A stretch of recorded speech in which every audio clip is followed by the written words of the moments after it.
Allah Ta'ala memberikan taufik kepada Anda semua untuk mewakafkan hidup, belajar di jamiah, mengabdi pada jemaat, dan berusaha sekuat tenaga untuk memenuhi misi Hadrat Masih Maud alaihi salam. Oleh karena itu, anggaplah ini semua sebagai ihsan Allah Ta'ala. Apabila Anda menganggap ini sebagai ihsan Allah Ta'ala, maka Anda akan menumbuhkan ruh untuk mengabdi pada jemaat dan akan ingat bahwa ini adalah ihsan Allah Ta'ala atas Anda, bahwa Dia telah memberikan taufik kepada Anda untuk mengabdi pada jemaat, dan itu akan memberantas segala macam keluhan yang mungkin dimiliki oleh seseorang. Dengan demikian, seseorang tidak akan mempunyai tuntutan apapun jika seseorang mengembangkan konsep bahwa pengkhidmatan ini merupakan ihsan Allah Ta'ala atas Anda. Hal ini penting untuk dikembangkan dalam diri Anda. Ini adalah ciri khas seorang mubaligh yang sukses. Hadrat Masih Maud alaihissalam telah bersabda bahwa keistimewaan apa yang disukai oleh Allah Ta'ala dalam diri Hadrat Ibrahim alaihissalam? Wa Ibrahim alladhi waffa, yakni kesetiaanlah. Setia kepada siapa? Setia kepada Allah Ta'ala. Kini tugas Anda adalah menunaikan janji setia yang telah Anda panjatkan kepada Allah Ta'ala. Dan ini termasuk janji setia seseorang kepada Hadrat Rasulullah SAW, Hadrat Masih Maud alaihissalam, khilafat dan nizam jemaat. Ketika konsep pemenuhan kesetiaan tersebut tercipta dalam diri Anda, maka dengan sendirinya Anda akan mengingat ihsan Allah Ta'ala. Perhatian Anda secara alami akan tertuju pada penyebaran syariat dan ajaran Nabi SAW dalam bentuk Al-Quran. Perhatian Anda tentu saja akan tertuju pada misi Hadrat Masih Maud alaihissalam. Hubungan Anda dengan khilafat akan tumbuh. Hubungan Anda dengan nizam jemaat juga akan semakin berkembang. Alih-alih mengkhawatirkan kebutuhan Anda sendiri atau alih-alih memikirkan masalah pribadi Anda akan mengembangkan semangat tentang bagaimana Anda akan memenuhi misi ini. Bagaimana Anda akan memenuhi kesetiaan yang telah Anda janjikan, dan bagaimana Anda akan ikhtiar untuk berlaku adil terhadap ihsan yang Allah Ta'ala anugerahkan kepada Anda. Jika hal ini terjadi, maka orang tersebut akan menjadi mubaligh yang sukses. Maka seseorang tidak memikirkan kekurangan atau kelemahannya. Tidak ada yang mengklaim bahwa nizam kita memiliki kesempurnaan yang mutlak. Ada saja kelemahan dan kekurangan yang muncul, namun tugas para mubaligh adalah memberantas kelemahan dan kekurangan tersebut. Adalah tugas para mubaligh untuk memberantas hal-hal tersebut di dalam diri mereka terlebih dahulu, dan kemudian memberantas hal-hal tersebut di lingkungan tempat mereka ditempatkan. Para mubaligh yang bertugas di lapangan harus menilai pekerjaan mereka dalam isu-isu terkait tarbiyat dan menentukan sejauh mana mereka telah menanamkan semangat di dalam anggota jemaat mereka untuk melekatkan diri pada nizam jemaat. Hal ini hanya akan terjadi jika semangat dalam diri kita ditanamkan untuk memperbaiki kondisi kita semaksimal mungkin, berusaha menaati perintah Allah Ta'ala semaksimal mungkin, berusaha mengamalkan ajaran Al-Quran dan memahaminya. Apa tujuan kita? Anda menyampaikan pidato, Anda naik ke panggung, dan ada banyak pembicara yang baik di antara Anda, dan banyak yang terkesan. Namun menjadi pembicara saja tidak ada gunanya jika tidak disertai amalan nyata. Oleh karena itu, berusahalah untuk memberikan teladan yang baik. Jika Anda mencontohkan, maka dalam upaya tabligh dan tarbiyat jemaat juga Anda akan mendapatkan dukungan. Upaya Anda akan diberkati dan laju kemajuan akan berlipat ganda. Persoalan yang ada di antara kita adalah bahwa hal-hal sepele pun akan dengan cepat menimbulkan keluhan. Kadang dengan pengurus, kadang dengan ketua jemaat, kadang dengan amir nasional, amir daerah, ketua jemaat lokal, naib amir, atau amir, dan seterusnya. Mulai bermunculan isu ini dan itu. Anda sebaiknya mempertimbangkan apa yang perlu Anda lakukan. Terlepas dari keadaan yang sulit ini, fikirkan bagaimana Anda dapat mencari cara-cara baru yang dapat mempercepat pekerjaan Anda, bukan menghambatnya. Jadi Anda harus mengeksplorasi cara-cara ini. Hal ini hanya bisa terjadi jika Anda terus-menerus memiliki kesadaran bahwa Anda perlu berusaha untuk memenuhi ihsan-ihsan Allah Ta'ala dengan setia, sambil mensyukuri nikmat-nikmatnya. Sekarang tidak ada istilah bahwa ini milik saya. Sebaliknya, karena saya telah mewakafkan hidup, demi keridhaan Allah Ta'ala, segalanya adalah milik Allah Ta'ala. Oleh karena itu, saya harus melakukan apapun yang sesuai kemampuan saya. Kemudian Anda akan melihat bahwa tindakan dan perkataan Anda akan berdampak positif terhadap tarbiyat orang-orang di daerah Anda. Jika seorang mubalik tidak melaksanakan salat subuh dengan benar, atau jika pun hadir namun salatnya dilakukan secara terburu-buru, atau jika ia tidak memusatkan perhatian pada tema-tema yang penting dalam tarbiyat di daerahnya, atau jika ia tidak mengamalkan apa yang dia ceramahkan, maka dia tidak akan berdampak pada jamaah. Sehubungan dengan Hadrat Masih Maud alaihissalam telah dinyatakan oleh Allah Ta'ala, dan hal ini berulang kali saya sampaikan kepada semua.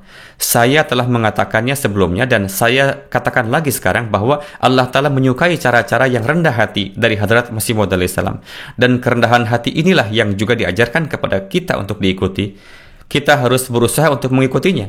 Oleh karena itu, meskipun Anda harus menganggap diri Anda bukan siapa-siapa, namun ingatlah selalu bahwa orang-orang memperhatikan kita dan mereka menganggap kita, sehingga kita perlu memberi teladan. Oleh karena itu, kita tidak boleh menjadi penyebab seseorang tersandung dalam hal apapun. Dengan cinta, kasih sayang, kelembutan, dan kebijaksanaan, Anda harus mendidik orang-orang.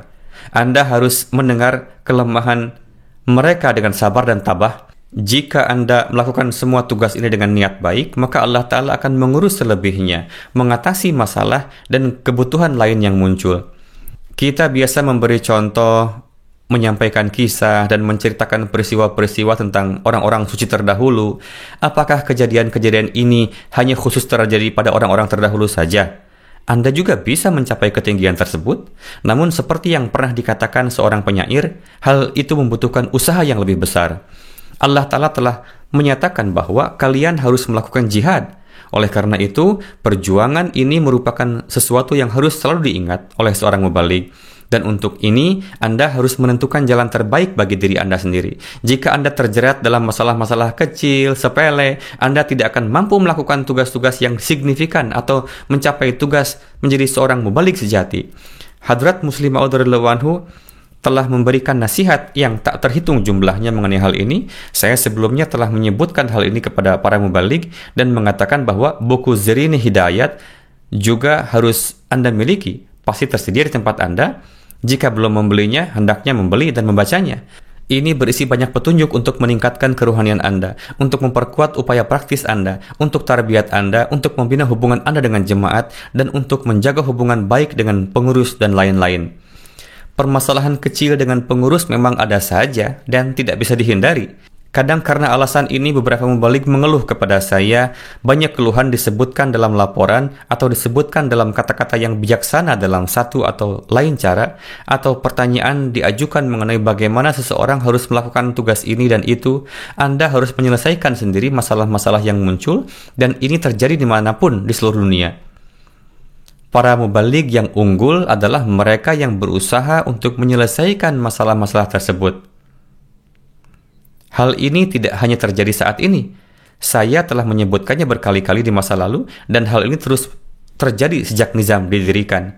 Itu terjadi dan konflik pun muncul. Namun konflik-konflik ini tidak boleh mencapai tingkat di mana perpecahan di antara Anda menjadi penghalang dalam pekerjaan. Saya telah mengatakan sebelum ini bahwa Abdul Malik Khan Sahib sendiri telah mengatakan kepada saya bahwa Hadrat Muslim Maud radhiyallahu anhu pernah menyatakan dalam sebuah pertemuan bahwa beliau tidak mengerti mengapa kerjasama dan kolaborasi yang dilakukan Amir Karachi dan Abdul Malik Khan Sahib tidak bisa ditiru di tempat lain. Oleh karena itu, ini adalah masalah pola pikir seseorang. Jika Anda memiliki pola pikir yang benar, maka hal itu dapat dicapai. Jika tidak, maka Anda akan tetap terlibat dalam permasalahan. Misalnya sekretaris tarbiyat mengatakan satu hal, sekretaris tabligh mengatakan itu, amir jemaat mengatakan ini, sadar mengatakan lain. Saya dihalangi di sini atau ditahan di sana, lalu apa yang harus saya lakukan? Pembicaraan seperti itu tidaklah cocok. Lepaskan pemikiran yang mengatakan apa yang harus saya lakukan. Satu-satunya pemikiran yang harus Anda miliki adalah saya akan melakukan sesuatu. Mengenai bagaimana Anda melakukannya, Anda harus menemukan cara baru. Ketika satu jalan ditutup, Anda harus menjelajahi jalan lainnya. Jika hal ini terjadi, Anda akan melihat seberapa besar kemajuan yang Anda capai. Saya telah menyebutkan bertahun-tahun yang lalu, mungkin 15 tahun yang lalu, atau bahkan lebih, bahwa Anda harus menyebarkan pesan Ahmadiyah kepada 10% populasi. Amerika adalah negara yang sangat besar, populasinya juga besar, dan saya yakin Amir Sahib menyebutkan bahwa mubalik lapangan Anda ada 41 orang, jadi hal ini belum mungkin dilakukan. Namun jika struktur organisasi Anda benar, dan Anda telah melibatkan semua orang, maka pesan ini pasti akan dapat menjangkau mereka. Seseorang tidak dapat berbuat banyak, namun satu orang dapat membentuk sebuah tim dan memberikan semangat tersebut ke dalam diri mereka. Jika Anda memiliki keterampilan dalam kepemimpinan, Anda bisa membimbing mereka, dan hal ini hanya bisa terjadi bila orang-orang merasa bahwa mubalik dan pemimpin mereka siap berkorban apapun untuk tugas apapun yang dia serukan kepada mereka. Melaksanakan tugasnya dengan setia. Jika orang-orang melihat hal ini dalam diri para mubalik, maka mereka akan menjadi penolong Anda. Kemudian Anda akan melihat betapa cepatnya jemaat akan dikenal di negara Anda. Di sini terkadang kita merasa sedang menghadapi penentangan, namun jika ada penentangan, hal itu berfungsi sebagai pupuk, dan dimanapun hal ini terjadi, di satu atau dua tempat di Amerika, maka pengenalan terhadap jemaat pun semakin tumbuh di sana. Terlebih lagi, jika jemaat telah dikenal 2 atau 3 tahun sebelumnya, dengan hanya menjalankan satu kali atau hanya menyelenggarakan satu acara dalam setahun, lalu Anda beranggapan bahwa Anda telah memenuhi tugas tanggung jawab Anda. Penting untuk mempertahankan pekerjaan secara berkesinambungan. Jika Anda tetap teguh untuk melanjutkannya, maka satu demi satu jalan akan terus terbuka dan ta'aruf jemaat akan semakin meningkat. Inilah poin-poin yang harus selalu diingat oleh seorang mubalik. Begitu pula dengan mereka yang bekerja di kantor harus ingat bahwa dimanapun mereka ditunjuk, itu adalah bidang pekerjaannya, sehingga mereka harus menyelesaikan tugasnya dan mencari jalan baru. Jangan sampai karena tidak ada yang mengawasi, mereka datang ke kantor sesukanya. Demikian pula para mubalik di lapangan hendaknya tidak muncul dan pergi sesuka hati. Mereka harus menetapkan waktu. Saya telah menyatakan di masa lalu, namun sangat sedikit yang bertindak berdasarkan hal tersebut. Namun mayoritas tidak. Yakni Anda harus membuat jadwal, jam berapa Anda bangun tidur, adalah kewajiban para mubalik untuk melaksanakan salat nafal dan tahajud. Saat ini, meskipun malamnya singkat, dapat mengerjakan setidaknya 2 rakaat. Bagaimanapun program setelah subuh, hitunglah berapa jam yang telah Anda habiskan untuk mengerjakan tugas-tugas jemaat, berapa jam yang Anda habiskan untuk beribadah, dan berapa jam yang Anda habiskan untuk mutalaah. Saya berbicara tentang jam, bukan menit. Anda harus mengevaluasinya dalam hitungan jam. Hitung berapa jam Anda tidur, berapa jam yang Anda habiskan untuk tugas-tugas signifikan lainnya, berapa jam yang telah Anda habiskan untuk tugas-tugas yang umumnya bermanfaat bagi jemaat, berapa jam yang Anda habiskan untuk tabligh. Ada yang mengatakan bahwa tidak ada cara atau kesempatan untuk melakukan tabligh di sini, lalu bagaimana caranya? Anda berada di lapangan, jadi Anda harus mencari sendiri jalan baru untuk tabligh. Ada yang bilang kalau kita melakukannya lewat media sosial, maka bisa saja. Beberapa memang melakukannya melalui media sosial, dan program-program tersebut merupakan program yang sangat bagus, namun hal itu terjadi 2 atau 3 tahun lalu, dan kemudian berhenti. Beberapa tidak melanjutkannya.